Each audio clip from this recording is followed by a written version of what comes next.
हाँ जी, तो first heading लिखते हैं हम लोग जो हमने पढ़ा, पढ़ते हैं अभी, ठीक है।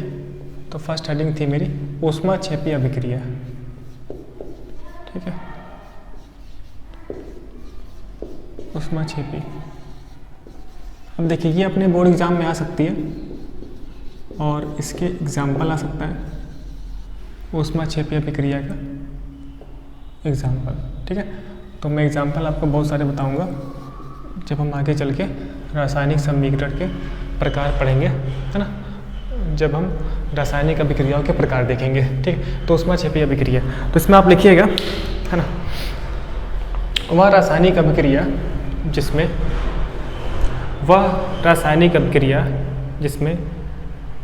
ऊष्मा निकलती है, वह रासायनिक अभिक्रिया जिसमें ऊष्मा निकलती है ऊष्माक्षेपीय अभिक्रिया कहलाती है। वह रासायनिक अभिक्रिया जिसमें ऊष्मा निकलती है ना, ऊष्माक्षेपीय अभिक्रिया कहलाती है। अब देखिए ऊष्मा निकलने का मतलब क्या है, इसका इंग्लिश में नाम है, ठीक है, एक्सोथर्मिक रिएक्शन। इंग्लिश का नाम क्यों बता रहा हूँ, देखो एक्सोथर्मिक, एक्सो का मतलब जो यहाँ से भाग जो, ठीक है, जो मतलब निकल जो, तो निकलने का मतलब ऊष्मा निकल रही है, ठीक है। तो ऐसे तो हम लोग एक्सोथर्मिक से याद रखेंगे। एक्सोथर्मिक का मतलब जो यानी कि भाग जो, यानी कि ऊष्मा भाग जो। तो ऐसी अभिक्रिया जिसमें से ऊष्मा निकलती है, अगर ऊष्मा निकलती है तो नाम सर क्या है, ऊष्माक्षेपीय अभिक्रिया। क्या नाम है सर, ऊष्माक्षेपीय अभिक्रिया, ठीक है। ठीक, अब देखिए उदाहरण, एग्जाम्पल इम्पॉर्टेंट है, जैसे कि कार्बन का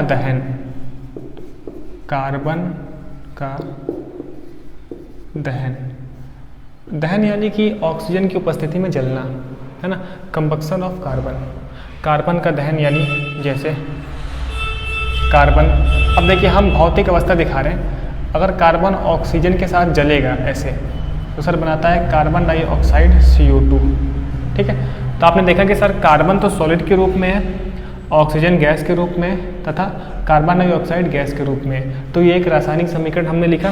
साथ ही साथ कार्बन का एक परमाणु यहाँ पर भी, 2 ऑक्सीजन के परमाणु यहाँ पर भी, यानी कि सर ये एक संतुलित रासायनिक समीकरण लिखा हुआ है और साथ ही साथ यहाँ पर इसकी फिजिकल स्टेट भी दिखाई गई है, भौतिक अवस्था भी दिखाई गई है, ठीक। अब ये एक्सोथर्मिक है कि, है ना, एंडोथर्मिक, यानी कि ऊष्माक्षेपीय की ऊष्माशोषी, अभी पढ़ेंगे ऊष्माशोषी, ठीक। तो मैंने बोला ये ऊष्माक्षेपीय अभिक्रिया है ना। जितनी भी कंबक्शन रिएक्शन होती है, यानी कि जितनी भी दहन वाली अभिक्रिया होती है, तो यहाँ से हम एक बात ध्यान रखेंगे, जो भी दहन वाली अभिक्रिया है, जो भी जलने वाली अभिक्रिया है, अगर हम किसी भी पदार्थ को हम जलाएंगे तो ऑक्सीजन की उपस्थिति में जलता है। तो अगर जलने वाली अभिक्रिया है यानी कि दहन वाली अभिक्रिया है, तो वो पक्का है कि ऊष्माक्षेपीय अभिक्रिया होगी, ऊष्माक्षेपीय अभिक्रिया होगी, ठीक है। यानी कि जब हमने कार्बन को जलाया तो मुझे कार्बन डाइऑक्साइड गैस मिली और साथ ही साथ मुझे ऊष्मा भी मिली, प्लस ऊष्मा, है ना। तो ऊष्मा, है ना, जैसे कि हीट के फॉर्म में मिलता है। अगर जैसे कि आप लोग किसी लकड़ी को जलाओ तो लकड़ी के अंदर भी कार्बन है, तो जब लकड़ी जलती है तो मुझे आग मिलती है, आग, तो हम लोग को जो आग मिली, जो गर्मी मिली है ना, गर्मी, तो वो एक ऊष्मा का रूप है कि मुझे गर्मी मिल रही है ना, गर्म हो रहा है, वहाँ का जो एनवायरनमेंट है वो गर्म हो रहा है, ठीक। तो इस तरीके से मुझे ऊष्मा मिली, सिंपल सा बात है। अब जैसे देखो कि हमने किसी कंटेनर में रिएक्शन करवाई, है ना, अब बाद में कंटेनर क्या हुआ, गर्म हो गया, हीट हो गया, यानी कि उसमें से ऊष्मा निकली है, तभी वो गर्म हो गया, है ना। यानी कि टेम्परेचर का चेंज होता है तब मुझे पता चलता है कि ऊष्मा का क्या हुआ है, ठीक है। तो बेसिकली ये फिजिक्स की बातें होती हैं जो आपने 9th क्लास में थोड़ी सी पढ़ी होगी, 11th 12th में चल के हम और भी डिटेल से पढ़ते हैं। फिलहाल यहाँ पर मुझे केमिस्ट्री में इतने से मतलब है कि ऊष्माक्षेपीय की ऊष्माशोषी है, ठीक है। अपने सिलेबस में कोई रिएक्शन दे के, है ना, मतलब कि अपने सिलेबस में ये नहीं पूछेंगे, किसी भी रिएक्शन को देखिए ये नहीं पूछेंगे कि ऊष्माक्षेपीय की ऊष्माशोषी है। मुझसे ही पूछेगा ना बोर्ड वाला कि ऊष्माक्षेपीय अभिक्रिया क्या होती है, एक उदाहरण बता दो आप, ठीक है। तो मैंने बता दिया कि कार्बन का दहन जो है वो एक ऊष्माक्षेपी अभिक्रिया है ना। और जितनी भी चीज़ें अगर जलती हैं तो जलने पर मुझे हीट मिलेगा, है ना। Heat in the form of अलग अलग रूप में हीट मिलता है, ठीक। तो कैसे दिखाते हैं हम, ऐसे दिखाते हैं, प्लस करके ऊष्मा लिख देंगे ना। तो इस रासायनिक समीकरण को देखकर हमें ये पता चलता है, ये इस बात की जानकारी देता है कि यहाँ पर ऊष्मा निकली हुई है। अगर ऊष्मा निकलती है तो हम उत्पाद की तरफ प्लस करके ऊष्मा लिखते हैं, ठीक है। यानी कि कभी मुझे अगर रासायनिक समीकरण में प्लस करके ऊष्मा लिखा है वो भी उत्पाद की तरफ, यानी कि इस अभिक्रिया में ऊष्मा निकली हुई है, ठीक है, समझे। अब देखो नेक्स्ट, जैसे कि मीथेन का जलना, जैसे कि मीथेन का दहन, दहन का मतलब सर जलना। मीथेन क्या होता है, जैसे देखो आप ऐसे कर लेना आप, मीथेन बेसिकली गैस है, CH4 मीथेन गैस है, ठीक है। अब मीथेन मेरे पास कार्बन का कंपाउंड है जो कि हम अपने चैप्टर में पढ़ के चलेंगे, जो हाई स्कूल में एक चैप्टर है ना कार्बन और उसके यौगिक, वहाँ पर हम कार्बन के कंपाउंड को, कार्बन के यौगिक को और भी डिटेल से पढ़ने वाले हैं, है ना। फिलहाल मीथेन एक गैस है जिसे हम प्राकृतिक गैस बोलते हैं, नेचुरल गैस बोलते हैं, ठीक है। अब मीथेन को भी मैंने क्या किया, जलाया, तो जलेगा तो सर ऑक्सीजन की प्रेजेंस में, है ना। जब मीथेन जलता है तो मुझे कार्बन डाइऑक्साइड गैस मिलती है और साथ ही साथ मुझे वाटर मिलता है H2O, वो भी गैस के फॉर्म में, ठीक। अब देखिए जो वाटर है वो तीनों फॉर्म में रह सकता है, सॉलिड स्टेट, लिक्विड, यानी कि सर ठोस अवस्था, द्रव अवस्था तथा गैस अवस्था। फिलहाल इस अभिक्रिया में जो वाटर है वो गैस की अवस्था में है, ठीक है। ये चीज़ यानी कि जब मैंने मीथेन को जलाया, ठीक है, जब मैंने मीथेन को जलाया तो कार्बन डाइऑक्साइड गैस मिली। सर ये कैसे पता, ये मैं आपको बता रहा हूँ, ये रिएक्शन है ना। 10th क्लास में मैं बता सकता हूँ कि ये अभिक्रिया में क्या हो रहा है, कैसे हो रहा है, वो 11th-12th की बातें हैं, ठीक है। तो ये मैंने आपको बताया कि जब मीथेन जलता है ऑक्सीजन की उपस्थिति में तो सर मुझे कार्बन डाइऑक्साइड की गैस मिलती है ना, और वाटर मिलता है गैस के फॉर्म में, यानी कि वाटर बॉयल हो चुका है, वाटर वेपर यानी कि गैस के फॉर्म में निकल गया, है ना। ये प्लस क्या मिला सर, ऊष्मा मिली, क्योंकि हम तो ऊष्माक्षेपी पढ़ रहे हैं, प्लस क्या मिला, ऊष्मा मिली, ठीक है। तो ये हो गया मेरे पास ऊष्माक्षेपी अभिक्रिया का उदाहरण, ठीक है। ऐसे अभी जब हम आगे चल के रासायनिक अभिक्रियाओं के प्रकार पढ़ेंगे तो वहाँ पे मैं आपको और भी एग्जांपल दे दूंगा ऊष्माक्षेपी अभिक्रिया की, ठीक है। तो सिंपल सा अपने 10th क्लास के लिए यही होता है, ठीक। और ये चीज़ें आगे चल के फिर डिटेल से पढ़ते हैं हम लोग 12वीं क्लास में, ठीक। नेक्स्ट श्वसन, तो जो श्वसन प्रक्रिया है, जो श्वसन की प्रक्रिया है ना, ये भी एक अपना ऊष्माक्षेपी अभिक्रिया है। क्या है सर, ऊष्माक्षेपी अभिक्रिया है, ठीक है। ऐसे तो ये थोड़ा सा गंदा लग रहा है, गंदा क्यों लग रहा था सर, तो थोड़ा सा इसको अच्छे से लिख देता हूँ, ठीक है। तो श्वसन की प्रक्रिया, बेसिकली श्वसन प्रक्रिया का मतलब क्या है, देखिए हमें जीवित रहने के लिए चाहिए ऊर्जा, एनर्जी, ठीक है। तो ऊर्जा, जैसे मैंने बोला ऊर्जा, एनर्जी, ठीक है। तो ऊष्मा का एक रूप ऊर्जा भी है, ठीक। ऐसे तो जो भी कुछ खाना हम खाते हैं, बेसिकली जब हम फूड खाते हैं, जब फूड हमारी बॉडी में जाता है तो वो फूड अलग अलग पार्ट में डिवाइड होता है, ठीक है। जैसे कि फूड डिवाइड होता है कार्बोहाइड्रेट में, ठीक है। कार्बोहाइड्रेट से मुझे मिलता है ग्लूकोज, ठीक है, यानी कि जो हमने खाना खाया वो बॉडी के अंदर जाकर ग्लूकोज के फॉर्म में कन्वर्ट हो गया, ठीक। अब इस ग्लूकोज की अभिक्रिया किससे होती है सर, ऑक्सीजन के साथ। अब जो मेरे पास जो बॉडी के अंदर जो सेल्स हैं, जो कोशिका है, कोशिका से ऑक्सीजन लेकर ग्लूकोज ऑक्सीजन के साथ अभिक्रिया करता है, ठीक। ग्लूकोज होता है सर C6H12O6, ये अपना है ग्लूकोज का फॉर्मूला, ठीक। और अब की बार ग्लूकोज किस रूप में होता है, एक्वस रूप में होता है, यानी कि ग्लूकोज जलीय अवस्था में है। यह है ग्लूकोज। तो अगर आपने नाम नहीं सुना हो तो नाम सुन लो आज से, ग्लूकोज, ठीक। ग्लूकोज से मुझे क्या मिलती है, एनर्जी, ठीक। कैसे, तो मैंने वही बोला, जो भी हम खाना खाए, जो भी हम फूड खाए, वो फूड बॉडी में गया और फूड अलग अलग पार्ट में डिवाइड होता है। तो उसमें से जैसे कि फूड डिवाइड हो गया कार्बोहाइड्रेट में, ठीक है। तो कार्बोहाइड्रेट का एक रूप होता है ग्लूकोज, है ना, ग्लूकोज। अब क्या हुआ, ग्लूकोज जो मेरे पास सेल्स हैं, जो हमारे पास बॉडी में सेल्स हैं, जो कोशिका है, कोशिका से ऑक्सीजन को लेकर ग्लूकोज ऑक्सीजन के साथ अभिक्रिया कर लेता है, यानी कि ग्लूकोज O2 तो गैस के रूप में है ना, ऑक्सीजन गैस के रूप में O2 के साथ अभिक्रिया कर लेता है, ठीक है। और सिमिलर वे में मुझे कार्बन डाइऑक्साइड देता है, कार्बन डाइऑक्साइड गैस के रूप में, जो कि हम सांस के द्वारा कार्बन डाइऑक्साइड निकाल देते हैं, ठीक है। प्लस फिर मुझे वही वाटर मिलता है H2O, लेकिन अब की बार वाटर सर लिक्विड के रूप में, लिक्विड यानी द्रव के रूप में, जो कि बॉडी के अंदर लिक्विड के रूप में है ही है, ठीक। प्लस मुझे मिलता है ऊर्जा, ऊष्मा भी लिख सकते हैं हम यहाँ पे, ऊर्जा भी लिख सकते हैं, ठीक है। प्लस मुझे मिलती है ऊर्जा या फिर मैं बोल दूँ ऊष्मा, है ना। यहाँ पे ऊर्जा बोलना अच्छा रहेगा, मुझे ऊर्जा मिल गई, है ना। यानी कि ऊष्मा लिखो आप या फिर ऊर्जा लिखो, बात एक ही है। अलग अलग जगह मेरे पास ऊष्मा के अलग अलग रूप होते हैं, या फिर हम बोल सकते हैं ऊर्जा के अलग अलग रूप होते हैं, ठीक है। तो यहाँ पर ऊष्मा का ऊर्जा वाला रूप है, ठीक। तो समझे, यानी कि श्वसन की जो प्रक्रिया है, श्वसन की प्रक्रिया एक ऊष्माक्षेपीय अभिक्रिया है, क्योंकि इस प्रक्रिया में जो ग्लूकोज होता है वो ऑक्सीजन के साथ अभिक्रिया करके कार्बन डाइऑक्साइड गैस देता है, प्लस वाटर देता है जो कि लिक्विड के रूप में है, ठीक है। प्लस मुझे ऊर्जा मिलती है। और एक बात मुझे सर ध्यान में हो गई है, अगर उत्पाद की तरफ प्लस करके ऊष्मा या फिर ऊर्जा लिखा हुआ है, ऊष्मा या फिर ऊर्जा लिखा हुआ है, तो ये जो अभिक्रिया होगी ये सर ऊष्माक्षेपीय अभिक्रिया होती है, ये सर ऊष्माक्षेपीय अभिक्रिया होती है, ठीक है। सर हम तो एक संतुलित रासायनिक समीकरण लिख रहे थे, तो क्या ये संतुलित है? देखिए कार्बन 1, ठीक है। हाइड्रोजन सर 4 है, यहाँ पे सर हाइड्रोजन 2 ही है, ठीक।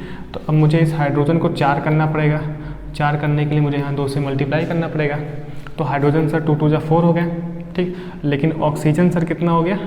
2 यहाँ पे ऑक्सीजन, सर कैसे पता करते हैं? देखो 2 से मल्टीप्लाई किया यहाँ पर, 1 ऑक्सीजन में, तो 2 ऑक्सीजन यहाँ पे और 2 ऑक्सीजन यहाँ पे, 2 और 2 प्लस 4 ऑक्सीजन। सर ऑक्सीजन 4 हो गए उत्पाद की तरफ, लेकिन यहाँ तो सर अभी 2 ही ऑक्सीजन है ना, 2 को 4 कैसे करते हैं? 2 से मल्टीप्लाई करके, ठीक है। तो इस तरीके से हम लोग हिट एंड ट्रायल मेथड का यूज़ करके, जो हमने पिछली क्लास में बात की थी, हम इस तरीके से रासायनिक समीकरण को संतुलित करते हैं। और हमें एक रासायनिक समीकरण को, एक संतुलित रासायनिक समीकरण ही लिखना है, इसके बारे में हमने बात की थी, ठीक है। अब देख लो, कार्बन 1, एक एटम कार्बन का, 4 हाइड्रोजन के परमाणु, 2 दूनी 4, 2 दूनी 4, 4 ऑक्सीजन के एटम, तो सर 2 यहाँ पर और 2 यहाँ से, 4 ऑक्सीजन के एटम, ठीक। ये तो बैलेंस है ही सही। तो हम इस बात का भी ध्यान रखते हैं कि मुझे एक संतुलित रासायनिक समीकरण लिखना है, ठीक है। और जो मैं एक्स्ट्रा ज्ञान दे रहा हूँ वो सब चीज़ें आपको समझ में आ रही है, ठीक। फिलहाल तो श्वसन की जो अभिक्रिया है, जो श्वसन की प्रक्रिया चल रही है, वो एक ऊष्माक्षेपीय अभिक्रिया है, ये बात ध्यान में हो गई। अब आप देखो, क्या ये एक संतुलित समीकरण है? सर कार्बन 6 है, उधर तो सर 1 ही दिख रहा है, तो तुरंत यहाँ पे 6 से मल्टीप्लाई कर दो, ठीक है। थोड़ा सा मैं इसको सुंदर बनाऊँ आपके लिए, ए भाई सुंदर बनाओ कैसे? सर 6 से मल्टीप्लाई कर दो ना आप, 6 से कर दो, ठीक है। 6 से कर दिया, 6 से मल्टीप्लाई करने के बाद ही आप देखो, ठीक। ये हिट एंड ट्रायल सोचना पड़ता है, ठीक है, प्रैक्टिस से होगा आपको। 6 कार्बन तो सर हो गए, 6 दूनी 12 और यहाँ पर एक 13 ऑक्सीजन हो गए। अब यहाँ पे देखो आप, 6 2 8, यहाँ पे 8 ऑक्सीजन है, ठीक। तो क्या करो आप, यहाँ पर भी सर 6 से कर देते हैं हम, ठीक है। ये एक स्टैंडर्ड रिएक्शन है, अब चाहो तो इसकी बैलेंसिंग ध्यान ही रख सकते हो। अब देखो 6 दूनी 12 हाइड्रोजन, देखो 12 हाइड्रोजन हो गए। अब देखो 6 ऑक्सीजन यहाँ पे, 6 दूनी 12, 12 6 18, समझ रहे हो? 6 ऑक्सीजन सर यहाँ पे है, ठीक। 6 दूनी 12 ऑक्सीजन यहाँ पे, 12 6 18 ऑक्सीजन, सर 18 ऑक्सीजन हो गए, है ना। तो आप समझ पा रहे हो, अगर मैं यहाँ से 6 से मल्टीप्लाई करती हूँ यहाँ पर, ठीक, तो हो जाएगा सर 6 दूनी 12, 6 दूनी 12, 6 18, ठीक है। तो ये एक हो गया है संतुलित रासायनिक समीकरण, समझ गए। तो एक छोटा सा क्वेश्चन ये भी आ सकता है कि ये अभिक्रिया देकर बोल देगा इसका संतुलित रासायनिक समीकरण लिख लो, ठीक है। और ये एक ऊष्माक्षेपीय अभिक्रिया भी है, साथ ही साथ ये एक श्वसन की प्रक्रिया में यूज होने वाली अभिक्रिया है, समझ गए। तो ये सिंपल सा मनुष्यों में ये होता है, इसका अपोजिट होता है पौधों में, ठीक है। फिलहाल उधर नहीं जाते हम। अब देखो क्लियर है कि 6 सर कार्बन के आइटम, 6 कार्बन के परमाणु, हाइड्रोजन के सर 12 परमाणु, देखो 6 दूनी 12, सर ऑक्सीजन 6 दूनी 12 6 18, 6 दूनी 12 6 18, ठीक है। समझ में आती है बात, यहाँ तक क्लियर है। तो ये मैंने कुछ एग्जाम्पल आपको बताया जो कि रिलेट करता है ऊष्माक्षेपीय अभिक्रिया से, ठीक है। सिंपल सा 10th क्लास में इतना ही है। चलिए अब आगे बढ़ते हैं। सर जो दूसरे प्रकार की अभिक्रिया है उसका नाम आपने बोला था ऊष्माशोषी अभिक्रिया, ऊष्मा,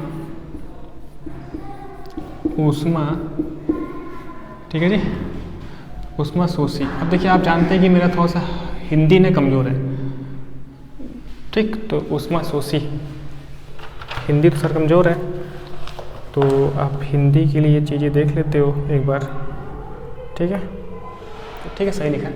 तो ऊष्माशोषी अभिक्रिया, तो सर जी ये हो जाएगा क्या, अभिक्रिया, ऊष्माशोषी अभिक्रिया। ठीक, अब देखिए नाम से है एंडोथर्मिक रिएक्शन, यहाँ पर नाम से कुछ फील नहीं आती है, ठीक है। इसके अंग्रेजी वाले नाम से कुछ फील नहीं आती है, इसको बोलते हैं सर हम लोग एंडोथर्मिक रिएक्शन को शॉर्ट में हम ऐसे लिख देते हैं एंडोथर्मिक रिएक्शन, ठीक। चलिए, हाँ जी, तो हम ये देख रहे थे ऊष्माशोषी अभिक्रिया, ठीक, एंडोथर्मिक रिएक्शन। अब इसमें क्या होगा, ऊष्मा का अवशोषण होगा, ठीक। तो पहले आप इसमें लिख लीजिए, इसमें लिखते हैं वह रासायनिक अभिक्रिया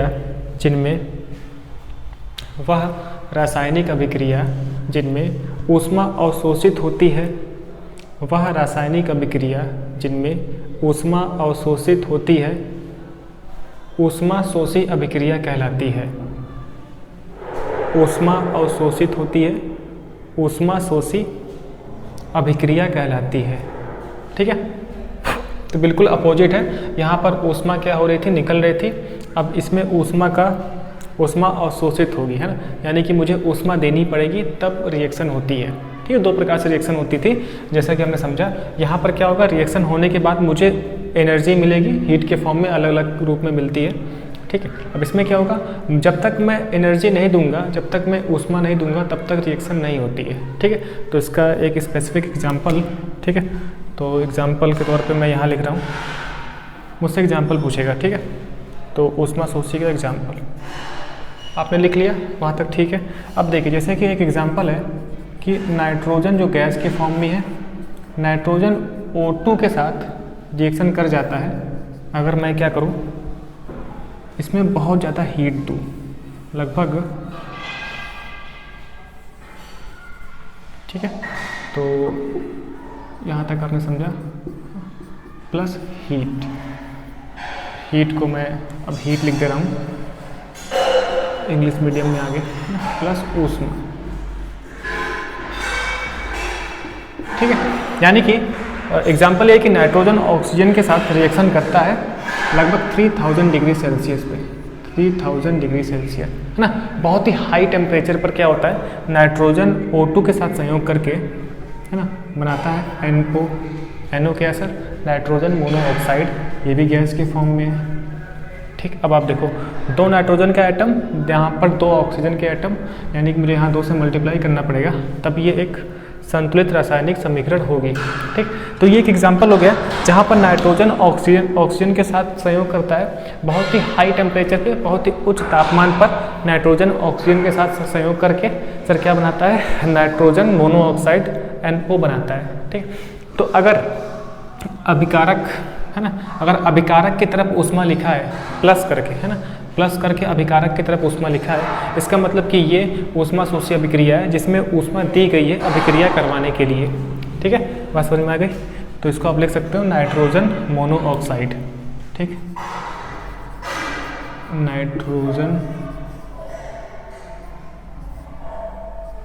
लिखने को मैं लिख सकता हूँ नाइट्रोजन मोनोऑक्साइड,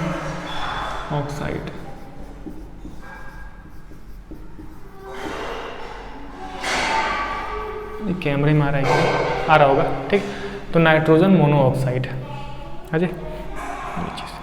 चलिए एग्जांपल एक और हम देख लेते हैं, जैसे कि सर देखिए CaCO3 कैल्शियम कार्बोनेट सॉलिड के रूप में है, ठीक। जब इसको हम हीट करते हैं, अब देखिए हीट का सिंबल ये भी होता है, ऊष्मा देने का सिंबल ये भी है, यानी कि हम इसको गर्म कर रहे हैं। तो क्या होता है कि कैल्शियम कार्बोनेट टूट जाता है सर, किसमें कैल्शियम ऑक्साइड में प्लस कार्बन डाइऑक्साइड में, ठीक है। तो बेसिकली क्या है, CaCO3 कैल्शियम कार्बोनेट सॉलिड के रूप में है, कैल्शियम कार्बोनेट, ठीक है। जब इसको हम हीट करते हैं, गर्म करते हैं, तो इसका विघटन हो जाता है। क्या होता है सर, विघटन। विघटन का मतलब होता है टूटना, विघटन का मतलब सर क्या होता है, टूटना, ठीक। यानी कि कैल्शियम कार्बोनेट हीट करने पर टूट गया, किसमें टूट गया, कैल्शियम ऑक्साइड में प्लस कार्बन डाइऑक्साइड गैस में, ठीक है। तो यहाँ से आपको दिख रहा है कि ये एक संतुलित रासायनिक समीकरण है क्या, है क्या? देखो आप देखो, एक कैल्शियम ठीक है, एक कार्बन, ठीक है जी। देखो 3 ऑक्सीजन है, यहाँ पर 2 ऑक्सीजन है, ठीक है। तो यहाँ 3 है, तो क्या करो आप यहाँ पर ना अगर 3 है तो इसको संतुलित करने के लिए क्या करते हैं हम लोग, 3 से यहाँ पर मल्टीप्लाई कर दो आप 3 से, ठीक। तो अब देखो क्या हो जाएगा, देखना 3 2 जा 6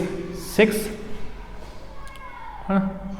अगर मैं 2 से कर दूँ तो 2 जा 4, 2 से कर दो आप, इससे क्यों करोगे? अब देखो संतुलित तो करना है। देखो अगर मैं यहाँ पे 2 से मल्टीप्लाई कर देता हूँ, 3 2 जा 6, यानी कि मुझे 6 ऑक्सीजन चाहिए, ठीक है। तो 6 ऑक्सीजन के लिए कैसे में से मैं कर लूँ, ठीक। तो या फिर सिंपल सा ये देखो, ठीक है। तो यहाँ पर 3 है, यहाँ पर सर कितना 2 और 3, सही तो है? हाँ, फालतू में आपको कंफ्यूज कर रहा हूँ, सही है, ठीक। तो इस तरीके से मेरे पास, यानी कि जितने भी विघटन वाली अभिक्रियाएं होती हैं, अभी हम आगे चल के पढ़ेंगे विघटन अभिक्रिया, ठीक है। तो यानी कि सर विघटन वाली अभिक्रिया किस में होती है? ऊष्मा शोषी अभिक्रिया में आती है, ठीक है, ऐसे। और एक एग्जाम्पल ये, ठीक। देखो ये संतुलित है, कार्बन का एक परमाणु है ना, फालतू का कंफ्यूज हो रहता है। कार्बन का एक परमाणु, 3 ऑक्सीजन के परमाणु, 2 यहाँ पर और 1 यहाँ पर, 2 1 3, ठीक है, 3 हो गया। फालतू का मैं कंफ्यूज हो गया था उसमें, ठीक है। तो सॉलिड और वो गैस के रूप में, ये बात समझ में आती है। यानी कि ऐसे हम समझ सकते हैं कि मेरे पास एक ऊष्मा शोषी अभिक्रिया हुई, जहाँ पर क्या हुआ है ना, हीट मुझे देनी पड़ी, ठीक। सर मैंने यहाँ पे तो ऊष्मा लिख दिया था, ठीक। अब यहाँ पे आप ऊपर ऊष्मा दिखा रहे हो, ठीक। अब चाहो तो ऐसे भी कर सकते हो, है ना, इसको ऊपर दिखाने की बजाय प्लस करके यहाँ पे लिख दो, क्यों? ये भी हो सकता है। देखो अगर आप चाहो तो ऐसे लिख सकते हो, CaCO3 कैल्शियम कार्बोनेट सॉलिड के रूप में प्लस, इसको हीट दिया गया, बार बार इंग्लिश आ रही है, हीट का मतलब ऊष्मा, ठीक है। तो क्या बनेगा? तो वही चीज़ CaO calcium oxide plus carbon dioxide, तो कैल्शियम ऑक्साइड सॉलिड, ये अपना गैस के फॉर्म में। समझ में आ रही बात? ठीक है, यहाँ तक क्लियर है। यानी कि सर यहाँ पर भी लिख सकते थे क्या? हाँ बिल्कुल। अगर ऊष्मा नहीं लिखना है तो एरो के ऊपर क्या लिख दो आप, हीट का सिंबल बना दो, जैसे कि मैंने यहाँ पर बनाया, या फिर आप अभिकारक साइड है ना, अभिकारक की तरफ क्या करो, प्लस करके ऊष्मा लिख दो ऐसे, ठीक। ये सॉलिड है, ठीक, जो कि यहाँ पर लिखा जाएगा, ठीक। मेरे ख्याल से यहाँ तक क्लियर है, अब मैं आपको ज़्यादा कंफ्यूज नहीं करूँगा। हाँ जी, तो यहाँ तक क्लियर है। तो हमने समझा अभी तक ऊष्मा छेपी, ऊष्मा शोषी, और किस तरीके से किसी रासायनिक समीकरण को हम और भी ज़्यादा इंफॉर्मेटिव बनाते हैं, ठीक। अभी आपको बर्तन की आवाज़ आ रही होगी, ठीक है। चलिए एक पॉइंट हम और देख लेते हैं, जो कि मैंने आपसे कहा था कि जो थर्ड पॉइंट है ना, किसी विशेष उपस्थिति, तो उसका कोई ज़्यादा मतलब है नहीं, बस सिंपल सा मतलब ये है कि कुछ अभिक्रियाएँ क्या होती हैं, किसी विशेष कंडीशन में होती हैं, है ना, किसी विशेष कंडीशन में। जैसे जो थर्ड पॉइंट था ना, पहला पॉइंट क्या था, भौतिक अवस्था, दूसरा पॉइंट क्या था, ऊष्मा में क्या परिवर्तन हो रहा है, तीसरा पॉइंट क्या था, किसी विशेष उपस्थिति को दर्शाकर, है ना, किसी विशेष उपस्थिति को दर्शाकर। जो हमारा थर्ड पॉइंट था उसके बारे में हम बात कर लेते हैं, ठीक है। तो हेडिंग आपने तो लिख लिया, जो मैं लिखवाया था अभी, समझ रहे हो, ठीक। एग्जाम्पल बस देख लेते हैं हम लोग, ये इतना इंपॉर्टेंट नहीं है ना, यानी कि इसी में आ गया। जैसे कि एक फेमस एग्जाम्पल है KClO3, है ना, पोटेशियम क्लोरेट सॉलिड का रूप होता है। क्या होता है जब इसको हम लोग हीट करते हैं, फिर से ये हीट का सिंबल, है ना। अब यहाँ पर एक विशेष कंडीशन है MnO2 मैग्नीज डाइऑक्साइड, तब क्या होता है, यहाँ पर मुझे पोटेशियम क्लोराइड मिलता है प्लस ऑक्सीजन मिलता है, ठीक है। अब आप देख लो KClO3 पोटेशियम क्लोराइड सॉलिड के फॉर्म में, पोटेशियम क्लोराइड भी सॉलिड के फॉर्म में है, ऑक्सीजन सर गैस के फॉर्म में है, ठीक है। ये रूप आपको ध्यान नहीं रखने हैं, मैं आपको बता रहा हूँ समझाने के लिए बस। अब आप देख लो, क्या ये एक संतुलित समीकरण है ना, देख लो। अब फिर से लाइट चली गई, ठीक है। तो देखते हैं, ठीक है, कई बार पावर जा रही है। तो हमने ये पढ़ा कि ये एक ऐसी कंडीशन, एक ऐसी रिएक्शन जहाँ पर एक स्पेसिफिक कंडीशन थी, ठीक। होता क्या है कि जब पोटेशियम क्लोराइड को हम लोग गर्म करते हैं ना, तो potassium chloride and oxygen gas मिलती है, ठीक है। सबसे पहली बात, बैलेंस है कि नहीं है सर, तो उसके बारे में देख लेते हैं। आप देखो ज़रा, अब देखो आप यहाँ पर मैं अगर 2 से मल्टीप्लाई कर दूँ, ठीक है, और मैं यहाँ पर देखिए 3 से कर दूँ, 3 2 जा 6, तो यहाँ से मुझे 2 से करना पड़ेगा, ठीक है। तो ऐसे आप ये हो गया बैलेंस। आप देख लो 2 पोटेशियम 2 क्लोरीन 2 पोटेशियम 2 क्लोरीन, ठीक है। 3 × 6 ऑक्सीजन 3 × 6 ऑक्सीजन, ठीक है। तो 2 KCl तो 2 KCl 3O2, ठीक है। ये कुछ स्टैंडर्ड रिएक्शंस हैं जिनका कि हमारा है ना बैलेंसिंग के साथ ही रिएक्शन याद रहती है, ठीक। लेकिन आपको दिखाने के लिए मैंने पहले हटा दिया था, ठीक है। तो जब पोटेशियम क्लोराइड को हम लोग हीट करते हैं तो पोटेशियम क्लोराइड और ऑक्सीजन गैस मिलती है, ठीक है। यहाँ पर मैं एक स्पेसिफिक कंडीशन लिया हूँ, एक विशिष्ट है ना, एक विशिष्ट उपस्थिति है, एक विशेष उपस्थिति है MnO2 की। MnO2 होता है एक उत्प्रेरक को इंग्लिश में बोलते हैं सर कैटलिस्ट। उत्प्रेरक क्या करते हैं, ये एक ऐसे सब्सटेंस होते हैं जो कि रिएक्शन जो कि अभिक्रिया की वेग को बढ़ा देते हैं, ठीक है। नया टर्म है जो कि 10th क्लास में यूज नहीं होता है। बेसिकली ये अभिक्रिया धीमे होती है, जब तक हम MnO2 का यूज ना करें तब तक ये अभिक्रिया धीमे धीमे चलती है, ठीक है। लेकिन जब हम MnO2 का यूज़ कर लेते हैं इस अभिक्रिया के लिए तो MnO2 क्या करता है, अभिक्रिया की स्पीड को बढ़ा देता है। नॉर्मल देसी भाषा में स्पीड को बढ़ाना, तो ऐसे पदार्थ जो कि स्पीड को बढ़ाते हैं, जो कि रिएक्शन की अभिक्रिया को बढ़ा देते हैं, उन्हें बोलते हैं सर हम उत्प्रेरक, ठीक है। तो अभी मुझे समझाना बस इतना है कि ये एक रिएक्शन जहाँ पर हमने एक विशिष्ट है ना क्या बोलते हैं एक स्पेसिफिक कंडीशन लिया है ना, एक विशेष कंडीशन लिया, अब इस उपस्थिति में अभिक्रिया हुई, ठीक है। तो इस तरीके से हम किसी भी रासायनिक समीकरण को 3 प्रकार से क्या करते हैं, ज़्यादा इन्फॉर्मेटिव बना सकते हैं। पहला भौतिक अवस्था को दिखाकर, दूसरा ऊष्मा को दिखाकर। तो भौतिक अवस्था में हमने देख लिया S मतलब सॉलिड, स्मॉल l मतलब लिक्विड वाला रूप, ठीक है। गैस का रूप होगा तो स्मॉल g से दिखाएंगे, अगर जलीय रूप होगा तो AQ करके दिखाएंगे, AQ मतलब एक्वस, ठीक है। और फिर अपने सेकंड हेडिंग देखी कि ऊष्मा का क्या चक्कर होता है। तो अगर ऊष्मा निकलती है तो ऊष्मा छिपी अभिक्रिया हमने देख ली, एग्जाम्पल देख लिया, ठीक। फिर ऊष्मा शोषी अभिक्रिया जिसमें क्या होता है, ऊष्मा मुझे देनी पड़ती है, वहाँ पर ऊष्मा अवशोषित होती है, ठीक है। तो उस टाइप के एग्जाम्पल्स कौन कौन से होते हैं, विघटन वाली अभिक्रियाएं जो हम आगे चल के और पढ़ने वाले हैं। और हमने ये समझा कि अगर उत्पाद की तरफ ऊष्मा लिखा हुआ है इसका मतलब वो ऊष्मा क्षेपी अभिक्रिया है। अगर अभिक्रिया की तरफ अभिकारक की तरफ, ठीक है, हिंदी का थोड़ा सा आप ध्यान रखिएगा, अगर अभिकारक की तरफ ऊष्मा लिखा है इसका मतलब कि ये सर ऊष्मा शोषी अभिक्रिया है, ठीक है। और अब मैंने एक तीसरा कंडीशन आपको समझाने के लिए बता दिया कि अगर इस तरीके से रासायनिक समीकरण में कोई स्पेसिफिक कंडीशन ली जाती है तो उसे हम एरो के ऊपर दिखा देते हैं, उसका एक ये एग्जाम्पल, ठीक है। और भी हो सकता है जो हम आगे चल के बात कर लेंगे, फिलहाल अभी आपके समझाने के लिए एक एग्जाम्पल काफ़ी है, ठीक है। तो ये थर्ड कंडीशन। सर ये क्या बताए थे आप, है ना, उत्प्रेरक एक ऐसा पदार्थ है जो कि अभिक्रिया की वेग को बढ़ा देता है ना, तो रिएक्शन की रेट को बढ़ाता है, ठीक। फिलहाल आप इतना समझे, है ना। तो यहाँ तक रखते हैं हम लोग, ठीक है। तो जितनी भी अभी तक क्लासेस हुई हैं, जितनी भी क्लासेस अभी तक हुई हैं, हमने बहुत ही अच्छे से समझ लिया कि रासायनिक अभिक्रिया क्या होती है, रासायनिक समीकरण का मतलब क्या होता है, अभिकारक क्या होते हैं, उत्पाद क्या होते हैं, ठीक है। एक संतुलित रासायनिक समीकरण, असंतुलित, ठीक है। और किस तरीके से हम ये सारी चीज़ें समझे, ऊष्मा शोषी ऊष्मा क्षेपी, ठीक है। चलिए अब इसके बाद हम पढ़ेंगे अगली क्लास से कि रासायनिक अभिक्रियाओं के प्रकार क्या क्या है, ठीक। इस चैप्टर का सबसे ज़्यादा इंपॉर्टेंट टॉपिक यही है कि रासायनिक अभिक्रियाओं के प्रकार, ठीक है। तो कुछ हमें प्रकार देखने हैं जहाँ पर प्रकार की परिभाषाएं इंपॉर्टेंट है और उसके उदाहरण इंपॉर्टेंट है, बस। इसके बाद इन रासायनिक अभिक्रियाओं का हम डेली लाइफ में कैसे यूज़ करते हैं, उनका अनुप्रयोग यानी कि एप्लीकेशन वो पढ़ते हैं, फिर ये चैप्टर खत्म हो जाएगा। फिर मैं आपको कुछ क्वेश्चंस करवा दूंगा संतुलित असंतुलित पर, फिर हम आगे बढ़ेंगे, फिर हम नेक्स्ट चैप्टर स्टार्ट करेंगे, ठीक है। तो फिलहाल अभी तक देखते रहने के लिए बहुत बहुत धन्यवाद, मिलते हैं अगले लेक्चर में।